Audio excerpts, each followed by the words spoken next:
Hello, everybody, and welcome to the WDW Newscast. I am your host, Lou Mongello. Today is March 9th, 2011. Be sure and join us every Wednesday night at 7:30 p.m. Eastern at WDWNewsCast.com. There, we're going to talk about Walt Disney World news live and discuss it real time in the chat room. If you can't make it, come by, watch, keep the conversation going in our YouTube channel at youtube.com/WDW Radio. You can also get notified of upcoming shows, other events, and just all kinds of fun stuff going on by following me at Twitter. I'm twitter.com/Lou Mongello, and join the friend page over at Facebook. That is facebook.com/WDW Radio. This week's newscast, like every other, is sponsored by our good friends over at touringplans.com. They are the research team behind the unofficial guide to Walt Disney World.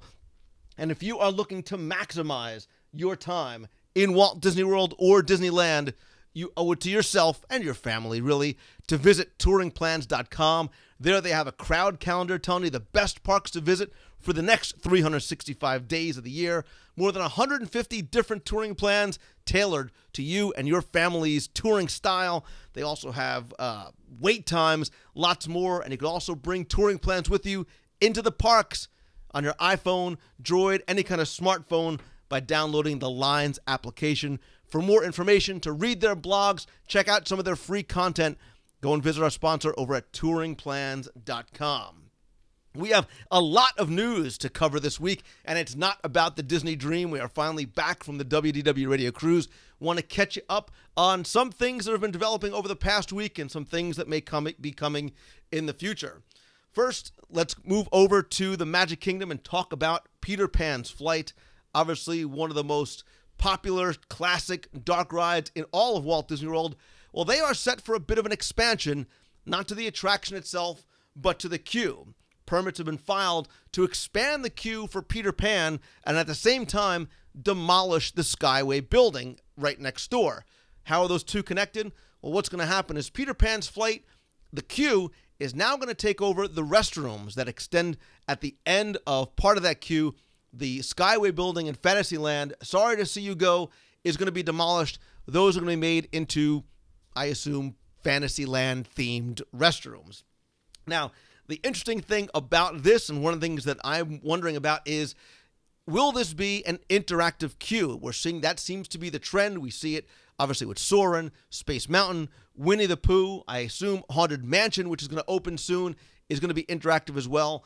I wonder if, and I'm assuming so, that Peter Pan's Flight will hopefully have some interactive elements to it. More importantly, will they make changes to the queue to make what is normally a very, very long, kind of boring wait a little bit more exciting, sort of make it go along a little bit faster? A lot of people in the chat room are saying this is a very good idea. They want to keep the Skyway building. A lot of us have very nostalgic memories of riding the Skyway from Fantasyland to Tomorrowland and back and forth. It is a beautiful building, that sort of Swiss chalet up on the hill. Unfortunately, it looks like plans are that it is going to go away, and you are going to get restrooms there. There have been rumors for years as to what might take place over in the Skyway building, whether it was a small counter service restaurant, maybe a different kind of attraction. It looks like we're getting restrooms. But if you have ideas for what you would have liked to have seen in the Skyway building, I'd love to see you post those in the comments section on YouTube. But we got to keep moving forward. Staying in the Magic Kingdom, over in Tomorrowland, the Club 626 Character Dance Party is back for the busy spring period. That's going to run daily from 4 to 10 p.m. at the Rocket Tower Plaza stage. Normally includes characters like Stitch, Pluto, Chip and Dale. I'm wondering how closely this resembles the very, very short-lived Stitch's Supersonic Celebration, which may actually hold the record for the attraction or show that had the shortest life in Walt Disney World. It literally ran for only about 6 weeks. They built that permanent stage out there. Issues that plagued that show, like being out in the hot sun, obviously don't plague the character dance party, which runs at night. But the question I have for you watching on YouTube or you watching in the chat room is, What do you think about things like this, these dance parties that are taking place not at special events like Not So Scary or Very Merry Christmas Party, but this nightly dance party that takes place really right in the center of Tomorrowland? Do you think it enhances your experience, or do you think it sort of detracts from that feel of being in Tomorrowland? You know, as you're getting in line for Carousel of Progress and you're looking over to Space Mountain and seeing people dancing to Justin Bieber, is that what you want, or that what you like your Magic Kingdom experience to be? Because it's not normally what we've had in the past. We've had live entertainment, but this is a far cry from JP and the Silver Stars playing Adventureland type music, obviously over in Adventureland, the Pearly Band in Fantasyland, or the Harmony Barbershop Quartet walking, the Dapper Dans walking around on Main Street. Zeus from New York says dance parties make it a good time to rest your feet. It's okay for a few minutes. They don't stick around for the whole show, says Elizabeth O. TTA Rider wishes it was a Tron dance party, while Mark Vitek prefers a Bieber-less zone. He does not have the Bieber fever. Disney Dog says it keeps people busy, so I can go on a shorter line for a ride. That, I think, is part of the idea, is to give kids especially an outlet, a place to really get rid of some of that nervous energy, work off some of that caramel corn and cotton candy and all that extra sugar, dance a little bit, and maybe give parents a break, although there really is no sort of dedicated seating area other than the pavement. So if parents are looking to rest, if you don't have a scooter, you may be either sitting on your child or on the floor. Thaddeus Toad actually thinks it detracts from the environment. Mara295 agrees, says it somehow cheapens the experience of being in the park. Took her too far out of the fantasy. Disney Pugs says a nice break from running around. Well, again, some people are saying the dance parties just feel lazy. So it's very divided how people feel about these type of events. It does seem like something out of the ordinary for Walt Disney World. Certainly you have in things like Hollywood Studios, you've got the High School Musical, but it's different because it's so very well themed to that. Here you have very modern music. But again, I'd love to keep this part of the conversation going. Do you like these kind of things? Do you like these dance parties in Tomorrowland? Do you think it detracts, or do you think it enhances your experience as you're walking through? Moving over right next door to Fantasyland, or what will soon be Fantasyland, over at Storybook Circus. Their construction walls are up where they are doing work in Mickey's Toontown Fair for what is going to become the Storybook Circus. And this past week, you can see they put up some new artwork at the entrance, including references to Pete's Silly Slideshow, the Great Goofini Coaster, Dumbo, and Big Top Souvenirs. You'll also see, I'll show you an image, that they're also making some changes over at the Tomorrowland Speedway as well. That track might change once again, as it did years ago when Mickey's Birthday Land was first constructed. But it does look as though Storybook Circus is going to have sort of its own very well-defined area, sort of separate from the theming of the rest of Fantasyland. Now, some people are saying in the chat room that they need to update the Speedway. Of course, there's been rumors for years that ever since the Indianapolis Motor Speedway lost its sponsorship of it, there's a great opportunity for a Cars sort of themed overlay. And with Cars 2 coming out next year, that very well may be the case. It's a very easy fix to sort of decorate the cars and decorate that environment to theme it towards Cars. Mickey Waffle says the Speedway seems out of place in Tomorrowland.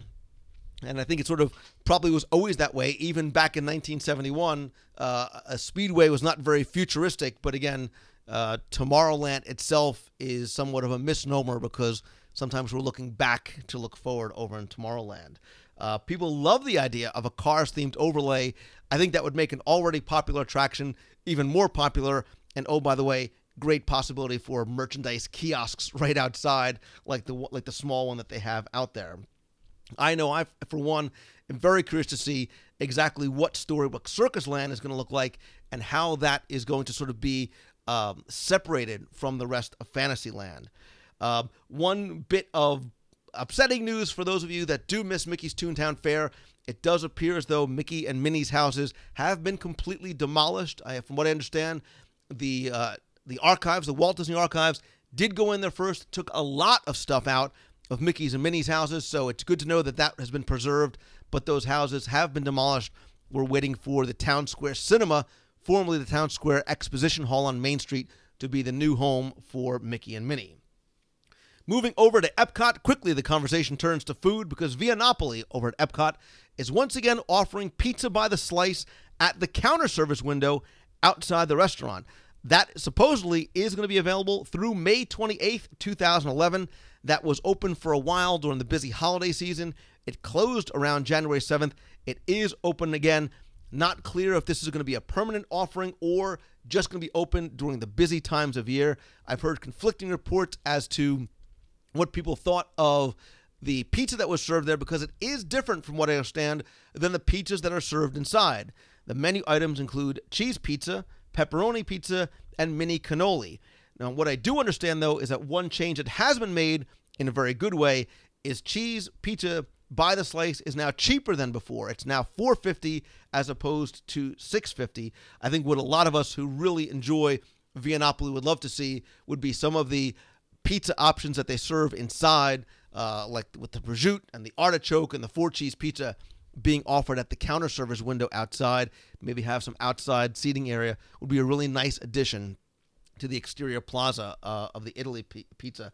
A lot of people are saying they like the idea. They want a slice for those not wanting to sit down. Herbert said it should always be open. I agree. I love having for all the pavilions, these quick service options. One thing that Italy has never had is a quick service option outside. So if you don't want a full sit-down meal, your kids just want to grab a slice of pizza, you can get it, sit, get something to drink, and be on your way. I think some of the best food in World Showcase actually takes place in those counter service restaurants. Tangerine Cafe, Summerfest over in Germany, as well as Yakitori House over in Japan.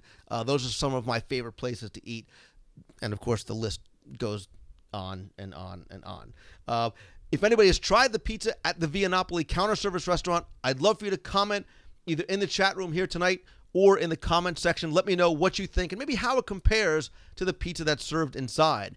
What I think a lot of us would like to see is how about at the end of the night, Illuminations is over, you run out, if you can grab a whole pie, bring it back to your room, especially if you're staying on the boardwalk resorts.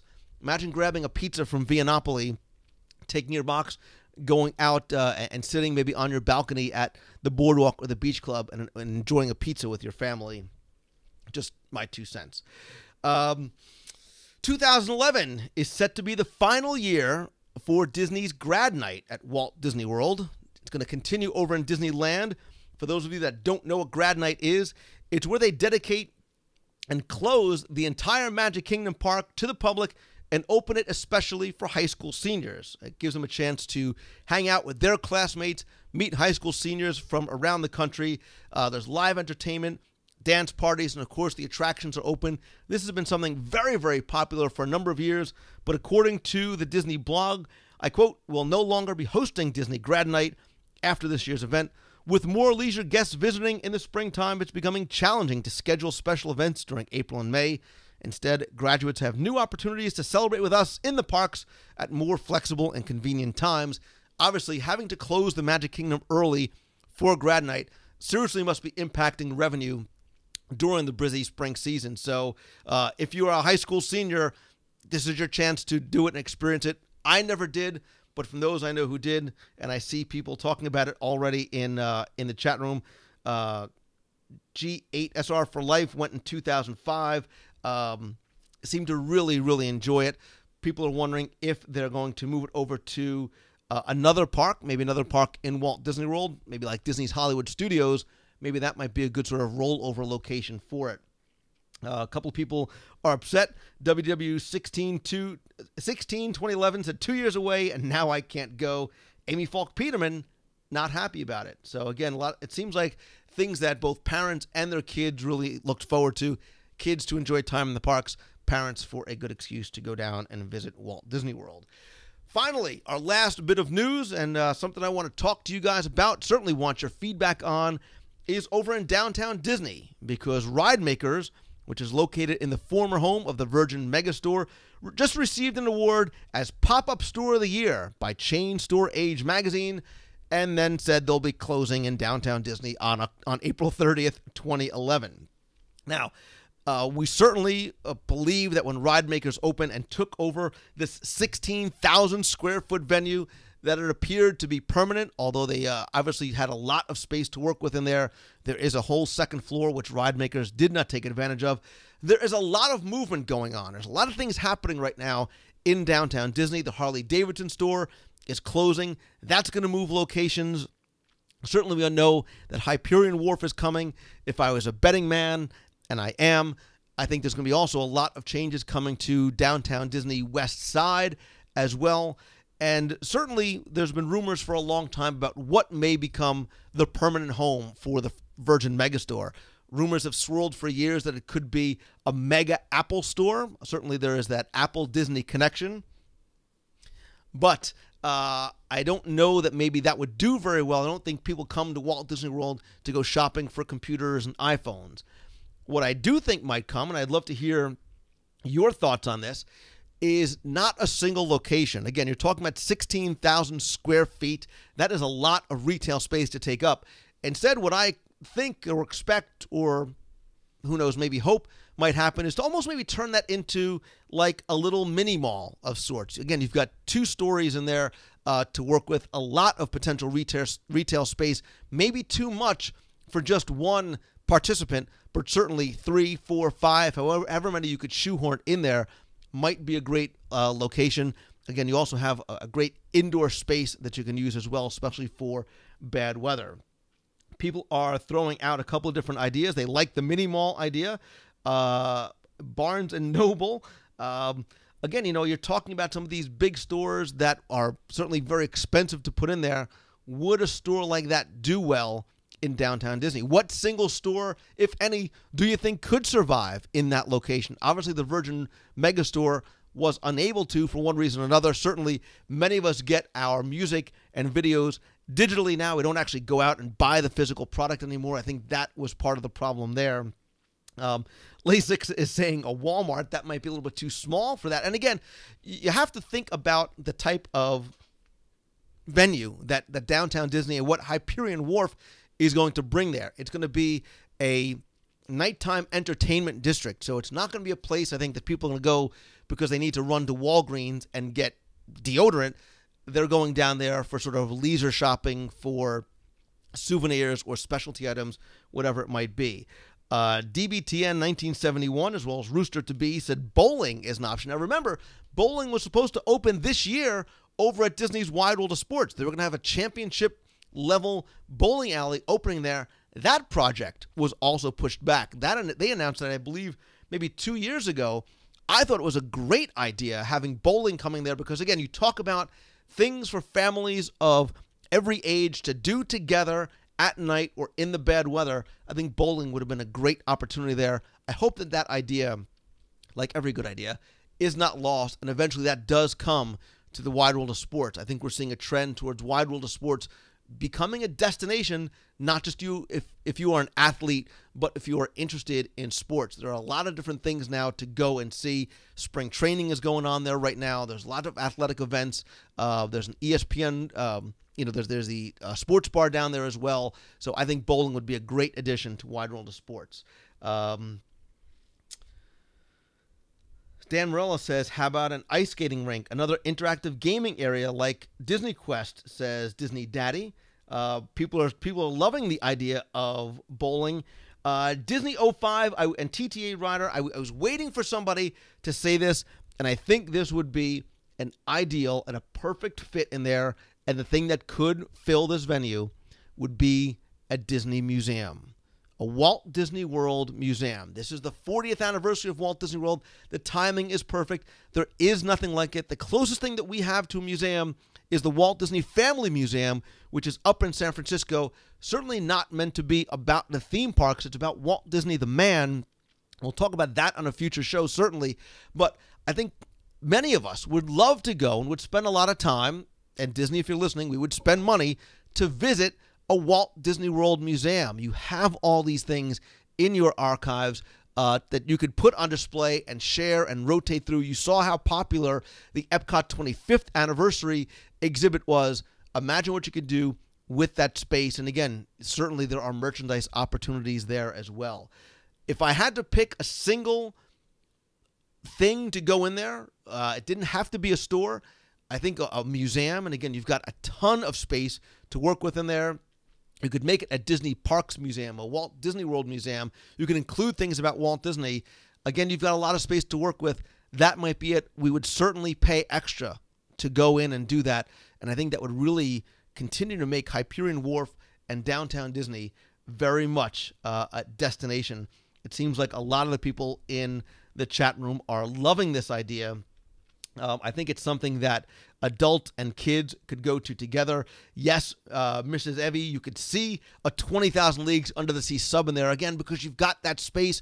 You have the blessing of it being an enclosed environment, so you don't have to worry about the elements having to close something in case of inclement weather. Inclement weather might actually be your friend because it'll drive people there, and certainly to all the other venues in Hyperion Wharf, in Downtown Disney, in the West Side, and the restaurants certainly would benefit there as well. Scotch 1701, he thought all the subs were gone. There are a few that still remain. And there's a lot of things I know that Disney has kept. Certainly they can put on display and share with us, who are certainly the Disney enthusiasts. They can rotate items through. They can theme things depending on different anniversaries. They can have speakers come in, do presentations. Jim Korkis, bring him in there. Get Jim Korkis to do presentations. You've got your built-in curator for the museum at the Virgin Megastore in Downtown Disney. I put my vote in for Mr. Korkis. A private lounge for D23 members. Great idea, Disney Daddy. Better, reward the people who are D23 members with a place that they can go and sort of have their own quote-unquote VIP lounge. If you just had couches and water, it's something that we would love and we would appreciate as sort of a benefit of membership. I think that this has a lot of potential. I'd love to hear more ideas, either about a museum in there, a mini mall, or maybe a single retail location that you think could fit in there or you'd like to see there. What's missing from Downtown Disney shopping-wise? What would you like to see if it had to do for shopping? Again, I want to keep this conversation going in the comments section. Come by, subscribe, and leave your thoughts at youtube.com/WDW Radio. I certainly want to keep talking about it there. Don't forget to come by WDWradio.com. Lots more going on there as well.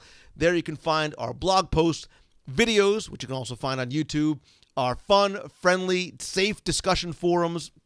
You can shop in the WDW Radio store for the Walt Disney World trivia books and audio guides to Walt Disney World. You can sign up for our free email newsletter.